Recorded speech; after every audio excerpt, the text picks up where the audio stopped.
नमस्ते friends, आज आपण महाराष्ट्रातील सर्वात प्रसिद्ध असे पारंपरिक पद्धतीने पियुष सरबत बनवतोय। या सरबताचं टेक्स्चर पहा, काय मस्त आणि जबरदस्त असं आलेलं आहे।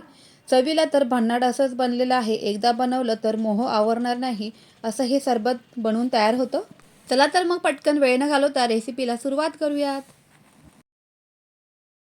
सर्वात आधी आपण केशरच्या काड्या दुधामध्ये भिजू घालूया। तर त्यासाठी इथे मी 7 ते 8 केशरच्या काड्या घेतलेल्या आहेत आणि उकळून तापवून थंड केलेल्या दुधामध्ये हे केशर आपल्याला भिजवून घ्यायचं आहे। उन्हाळ्यामध्ये असं हे केशर दुधातून घेतल्यामुळे ते शरीरासाठी थंडावा तर देतच, त्याचबरोबर आपण जे आज पियुष सरबत बनवतोय तर त्यासाठी रंग देखील खूप सुरेख येणार आहे।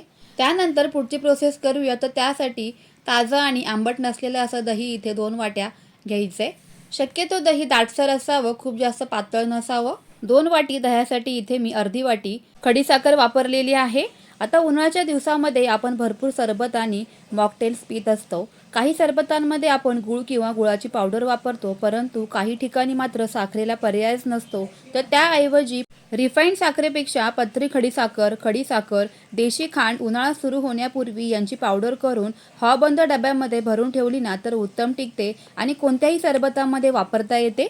आता हे दही आणि साखरेचं पूर्णपणे हे मिश्रण असं विस्करच्या मदतीने फेटून घ्यायचं आहे, म्हणजे यामध्ये कुठल्याच प्रकारच्या लम्प्स किंवा गाठी राहणार नाहीत। घुसळून घेण्याच्या या पद्धतीमध्ये विस्करचा किंवा ताकाची जी रवी असते तर त्या ताकाच्या रवीने ही आपल्याला प्रोसेस करायची आहे। असं घुसळून घेतल्यामुळे अगदी स्मूथ टेक्स्चर इथे बनून तयार होतं। आता हे थोड्या वेळ बाजूला ठेवूया। उकळून तापवून थंड केलेलं दूध आपल्याला इथे वापरायचं आहे। आता इथे मी एका भांड्यामध्ये असं दूध काढून घेते आणि त्यामध्ये आपल्याला पियुष सरबत बनवण्यासाठीचा सर्वात महत्त्वाचा घटक म्हणजे श्रीखंड वापरायचा आहे। तर इथे मी केशर श्रीखंड घेतलेला आहे। सुरुवातीला 2 वाट्या म्हणजे अर्धा किलो आपण दही वापरलेलं आहे, अर्धा लिटर दूध वापरलं आहे। तर अर्धा लिटर दूध आणि अर्धा लिटर दह्याच्या प्रमाणासाठी इथे 2 चमचे केशर श्रीखंड वापरायचं आहे। हे अगदी परफेक्ट प्रमाण आहे।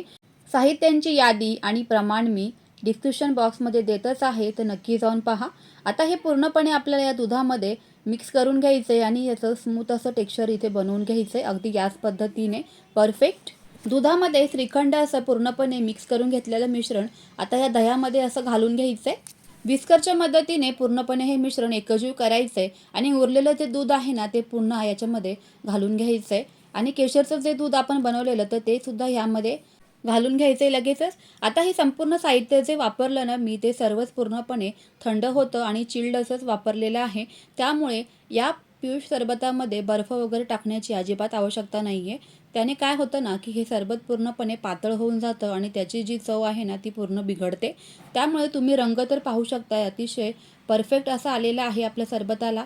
अर्धा चमचा इथे वेलची पावडर घालायचं आहे, आवडत असल्यास जायफळ असं किसून घालायचं आहे। जायफळमुळे तर अतिशय भन्नाट अशी चव या सरबताला येऊन जाते। संपूर्ण साहित्य पुन्हा एकदा विस्करच्या मदतीने मिक्स करून घेऊयात।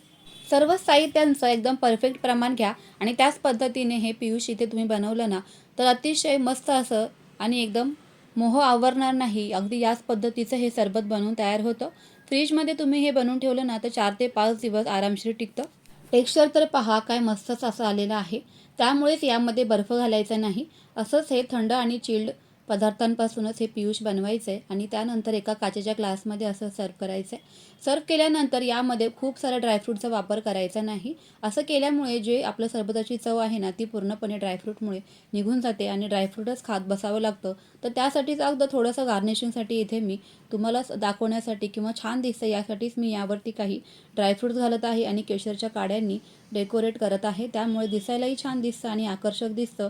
या उन्हाळ्यामध्ये तुम्ही सुद्धा पारंपरिक असं हे पियुष सरबत एकदा नक्कीच बनवा आणि मला कमेंट बॉक्समध्ये कळवायला विसरू नका की तुमचं सरबत हे कसं बनवून तयार झालंय। तर चला तर मग फ्रेंड्स, पुन्हा भेटूया तुमच्या आवडीच्या रेसिपीसोबत। तोपर्यंत रेसिपी आवडली असेल तर लाईक करा, शेअर करा।